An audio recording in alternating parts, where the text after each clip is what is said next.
अस्सलामुअलैकुम रहमतुल्लाहि व बरकातुहू। बिस्मिल्लाहिर्रहमानिर्रहीम। तमाम व्यूवर्स, आज हमारा ग्राफ का लास्ट टॉपिक है, ठीक है। और जो बच्चे ये लेक्चर पहली दफ़ा ले रहे हैं उनको मैं डिस्क्रिप्शन में अपने ग्राफ के पहले 3 पार्ट सेंड कर दूंगा, वो भी लाजमी लीजिएगा ताकि आपका ग्राफ के रिलेटेड कोई भी क्वेश्चन गलत ना हो सके और आपको ग्राफ के रिलेटेड हर एक कॉन्सेप्ट, हर एक बात बिल्कुल अच्छे से समझ आ जाए, ठीक है। और अब हम ये टॉपिक स्टार्ट करते हैं। उससे पहले आप ये लेक्चर शेयर कीजिएगा बाकी अपने फ्रेंड्स को भी, ठीक है। और ये अपने चारों लेक्चर जरूर लीजिएगा और इसके बाद कोई मसला हो ग्राफ के अंदर वो ज़रूर आप कमेंट बॉक्स में बताइएगा ताकि मैं उसके ऊपर भी आपको लेक्चर ज़रूर दे दूँ। मैंने अपनी तरफ से पूरी कोशिश की है कि आपको हर बेसिक और हर कॉन्सेप्ट क्लियर करने कर दूँ, लेकिन अगर कोई रह गया हो, ठीक है, तो आप जरूर कमेंट बॉक्स में कीजिएगा कि ये बात रह गई है, तो मैं उसके ऊपर भी लेक्चर इंशाल्लाह जरूर डिलीवर कर दूँगा। इसलिए हम स्टार्ट करते हैं। ग्राफ हमारे पास डिफरेंट टाइप्स के होते हैं, ठीक है। और हमने वहाँ से हमें आ जाता है कि एमसीक्यू जो कि काफ़ी दफ़ा आता है एमडीकैट में भी और बोर्ड के पेपर में भी कभी कभी आ जाता है। मोस्टली एमडीकैट में आता है कि कोई ग्राफ बना दिया जाता है और पूछा जाता है कि इसकी स्लोप क्या है या पूछा जाता है इसका एरिया क्या है। और ये होता है एक तकरीबन ऑलमोस्ट मैं कहूँ तो इजी लेवल का क्वेश्चन। लेकिन इसको टिपिकल कैसे बनाया जाता है? टिपिकल इसको इस तरह बना देता है कि वो स्लोप भी नहीं पूछता ना एरिया पूछता, ठीक है। वो डायरेक्ट कोई अगर उसने फोर्स और डिस्प्लेसमेंट का ग्राफ दिया है तो वो डायरेक्ट पूछ लेगा कि बताएं बात एरिया इसका क्या है। तो हमें सोचना पड़ेगा कि इसका अगर एरिया कह रहा हूँ, अगर फोर्स और डिस्प्लेसमेंट का ग्राफ दिया तो पूछेगा वर्क डन बताएं इसका क्या होगा, ठीक है, ग्राफ के अंदर। तो हमें वर्क डन अगर निकालना तो हमें पहले ये सोचना पड़ेगा कि इसका एरिया जो होता है ग्राफ का वो वर्क डन शो करता है, ठीक है। तो हम वर्क डन निकालेंगे, ठीक है। तो हम वो कैसे निकालेंगे इन सब को मैं आपको एक्सप्लेन करूंगा। या फिर वेलोसिटी टाइम ग्राफ दिया तो एक्सेलरेशन पूछ लेगा, तो उसका मतलब आपने स्लोप निकालनी है। जब वेलोसिटी को टी में डिवाइड करेंगे तो एक्सेलरेशन आता है, मतलब कि या आपको डायरेक्ट स्लोप या एरिया पूछ लेगा या आपसे डायरेक्ट उसके मीडियम लेवल पे आपसे वो वैल्यू पूछ लेगा, या वर्क पूछ लेगा या एक्सेलरेशन पूछ लेगा या पावर पूछ लेगा। तो उसके हिसाब से आपने अरेंज करना पड़ेगा आपको अपने एरिया निकालना है कि या स्लोप निकालनी है, ठीक है। और उसका डिफिकल्ट लेवल पे क्या आता है कि मुश्किल से वो डायग्राम दे देता है, ठीक है। और मुश्किल और वो जनाब साहब वो कोई वैल्यू पूछ लेते हैं वर्क की या एक्सेलरेशन की या फिर किसी और चीज़ की, तो आपको उसका एरिया या स्लोप निकालना मुश्किल होती है। तो अब हम वो सब बातें इंशाल्लाह जरूर क्लियर करेंगे यहाँ पर। चलिए अब हम अपना टॉपिक स्टार्ट करते हैं। ग्राफ सबसे पहले जो मैंने ग्राफ बनाया है उसके अंदर मैंने एक स्ट्रेट लाइन लगा दिया पैरेलल टू एक्स एक्सिस। अगर ऐसा ग्राफ है तो इसका मतलब क्या है? इसका मतलब पहली बात यह है कि इसकी स्लोप जो है ना, स्लोप वो जीरो है। अगर इसकी स्लोप क्यों जीरो है? स्लोप हमेशा हमारे पास कोई चीज जितनी परपेंडिकुलर होगी, कोई चीज जितनी वाई एक्सिस के लॉन्ग होगी उतनी उसकी स्लोप ज्यादा होगी, उतनी वो स्लोप उसकी मैक्सिमम होगी। ये तो बिल्कुल भी वाई एक्सिस की तरफ नहीं है, सारी की सारी पैरेलल टू एक्स एक्सिस है। तो ज्यादा यहाँ पे स्लोप क्या होगी? जीरो होगी। तो उसकी स्लोप हमारे पास एक्सेलरेशन देती है। इस ग्राफ की वीटी ग्राफ की स्लोप हमारे पास एक्सेलरेशन देती है, तो एक्सेलरेशन इसका हो गया जीरो, ठीक है। ज्यादा ऐसा ग्राफ बना हो तो आपसे पूछ सकता है कि what is the acceleration of this graph. नीचे ऑप्शन होगी, एक होगी जीरो, एक होगी मैक्सिमम, एक होगी यूनिफॉर्म, एक होगी वेरिएबल।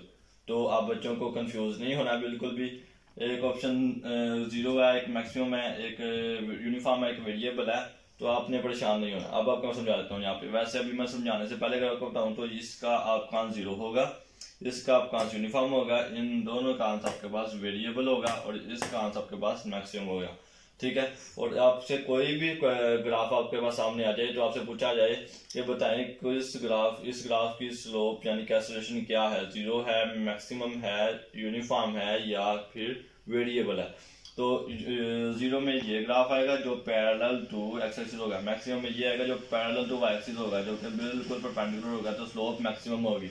और जो वक्त के साथ साथ चेंज होता जा रहा है, जब कोई डिक्रीज कर रहा है, कोई इंक्रीज कर रहा है, तो ये वेरिएबल एक्सेलरेशन होगा। और जो बिल्कुल मतलब कि एक्सेलरेशन तो प्रोड्यूस हो रहा है लेकिन चेंज नहीं हो रहा, तो वो यूनिफॉर्म एक्सेलरेशन होगा। ज्यादा आपने इन बातों पर फोकस करना है।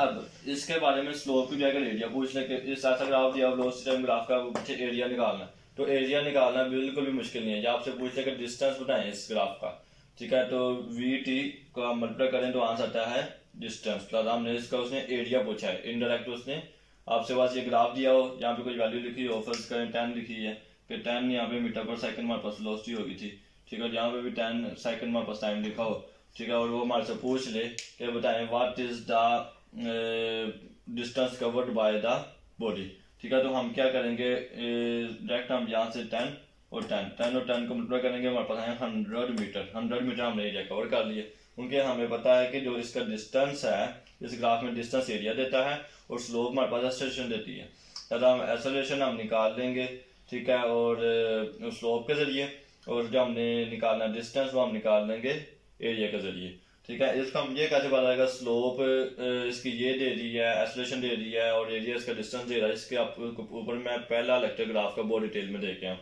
कि स्लोप कैसे निकालते हैं, वाई एक्सिस की टर्म को एक्स एक्सिस की टर्म पे डिवाइड करें, जो आंसर आएगा वो हमारे पास क्या होगा, उसकी स्लोप देगी, और अगर हम एक्स एक्सिस वाली टर्म को वाई एक्सिस वाली टर्म से मल्टीप्लाई करेंगे तो जो आंसर आएगा वो इस ग्राफ का एरिया देगा।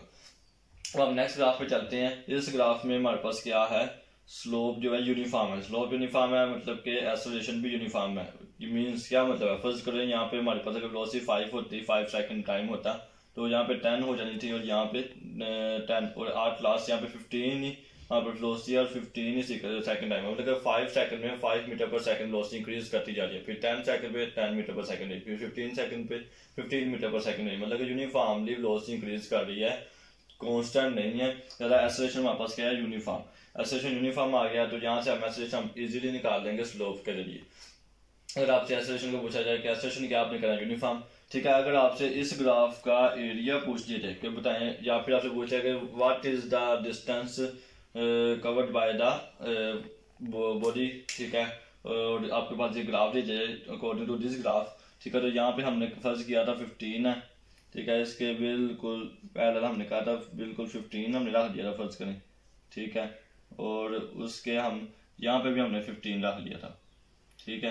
अगर हम दोनों जगह अगर हम 15 रखें तो हम क्या करेंगे, एरिया ये अब हमारे पास रेक्टेंगल नहीं है, रेक्टेंगल के लिए हमारे पास फार्मूला होता है लेंथ मतलब विड्थ, वो हमने लगा लिया। ये हमारे पास है ट्रायंगल, ट्रायंगल के अंदर हमारे पास फार्मूला होता है half base multiply by height, half base multiply by height, half base multiply 1/2 base multiply by height. ये हमारे पास इसकी बेस है, ये इसकी हाइट है, हाइट भी 15 बेस भी 15 को 15 से मल्टीप्लाई करें, उसको 2 पे डिवाइड करेंगे तो आपके पास इसका ट्रायंगल का एरिया आ जाएगा, यानी कि आपके पास इस ग्राफ का क्या आ जाएगा, डिस्टेंस आ जाएगा। ज़्यादा आपने 2 फार्मूले याद रखने हैं, ठीक है। जब रेक्टेंगल आएगी तो हमारे पास हमने फार्मूला लेंगे area is equal to length multiply width, लेकिन अब ट्रायंगल आएगी तो half base multiply by height, ये बेस होगी या हाइट होगी, इनको मल्टीप्लाई करेंगे 2 पे डिवाइड कर देंगे तो आपके पास इस ट्रायंगल का भी एरिया आ जाएगा। अब हम थर्ड ग्राफ की तरफ चलते हैं। यहाँ पे ये बिल्कुल परपेंडिकुलर है, वाई एक्सिस के लॉन्ग है, पैरेलल टू वाई एक्सिस है, ठीक है, एक्स एक्सिस के परपेंडिकुलर है, इसकी स्लोप मैक्सिमम है, एक्सेलरेशन इसका मैक्सिमम है, लेकिन इसका डिस्टेंस फिर क्या है, डिस्टेंस इसका 0 होगा क्योंकि इसका एरिया कोई भी नहीं, एरिया इसका कोई नहीं, ठीक है। ज़्यादा इसका क्या होगा, हमारे पास स्लोप इसकी मैक्सिमम, एक्सेलरेशन मैक्सिमम, डिस्टेंस इसका 0, ठीक है। ये आप तीनों आपको ग्राफ समझ आ गए होंगे कि कोई भी किस्म का जैसा भी आपसे एरिया पूछ लिया या स्लोप पूछ लिया, कैसा भी सवाल पूछ रहा है, ठीक है, तो आपको उसका आंसर देना समझ आ रही है कि कैसे देना है, कैसे अपने सवाल को मैनेज करना है, सवाल से परेशान नहीं होना, ठीक है। आगे नेक्स्ट हम ग्राफ चलते हैं। ये वेलोसिटी ग्राफ, इसमें हमारे पास क्या हुआ है, एक्सेलरेशन मैंने लिखा डिक्रीजिंग, तो ये मुझे कैसे समझ आएगी कि डिक्रीज कर रहा है, इंक्रीज कर रहा है। आप खुद देखें, आपको मैंने बता कर आया हूँ कि जो हमारे पास वो एक्सिस के लॉन्ग होता है, मतलब कि उसकी स्लोप मैक्सिमम होगी, तो स्लोप मैक्सिमम होने का मतलब है कि एक्सेलरेशन मैक्सिमम है, ठीक है। यहाँ पे इस ग्राफ में, वैसे किसी ग्राफ में स्लोप कुछ और भी रिप्रेजेंट कर सकते हैं, वहाँ पे वो चीज़ मैक्सिमम होगी। यहाँ पे स्लोप डिक्रीज कर रही है, क्यों, क्योंकि पहले ये वाई एक्सिस के लॉन्ग ज़्यादा था, अब एक्स एक्सिस के लॉन्ग होता जा रहा है, आहिस्ता आहिस्ता एक्स एक्सिस के लॉन्ग जाता जा रहा है, तो मतलब कि इसकी स्लोप डिक्रीज करती जा रही है। और यहाँ पे इसके अगर हम बड़ा एक्स देखें तो यहाँ पे देखें एक्स एक्सिस के लॉन्ग था ज़्यादा पहले, और अब ये वाई एक्सिस के लॉन्ग जा रहा है, वाई एक्सिस के लॉन्ग जा रहा है, मतलब कि इसकी स्लोप इंक्रीज कर रही है, ज़्यादा एक्सेलरेशन यहाँ पे इंक्रीज करेगा, यहाँ पे डिक्रीज करेगा। लेकिन ये हमारे पास एक वेरिएबल सा ग्राफ है, इसके लिए अगर हमने आ जाए कि इसका एरिया निकालें तो ये बहुत ही रेयर केस आ नहीं सकता वैसे ये, लेकिन अगर आ भी जाए तो हम इसके पैचेस बनाते होते हैं, पैचेस बना के हम इसको सोल्व करते हैं कि हम डिफरेंट इसके पैचेस बना लेंगे हम, और हर पे डिफरेंट किस्म के पैचेस बना के हम इसको सोल्व कर लेते हैं, जैसे कि ये टैंगल इस तरह, ठीक है। लेकिन यहाँ से ऐसे टैंगल बनती जाएंगी, ठीक है, और ये पहले ट्रायंगल आ जाएगी आपके पास, ठीक है। इस तरह इसके डिफरेंट किस्म के पैचेस बन जाएंगे और पैचेस बना के हम इसको ऐसे सोल्व करेंगे। लेकिन ऐसा MCQ आने के बहुत रेयर चांसेस होते हैं, ना एमडीकैट में आता है इस लेवल पे और ना ही FSC में आता है। अगर फर्ज करें आपके पास आ भी जाए तो आप इसके डिफरेंट पैचेस बनाएंगे। ये आपके पास होगी सबका रेक्टेंगल, ठीक है। रेक्टेंगल आप प्लान टूल में विजिट करेंगे तो इसका एरिया आता जाएगा।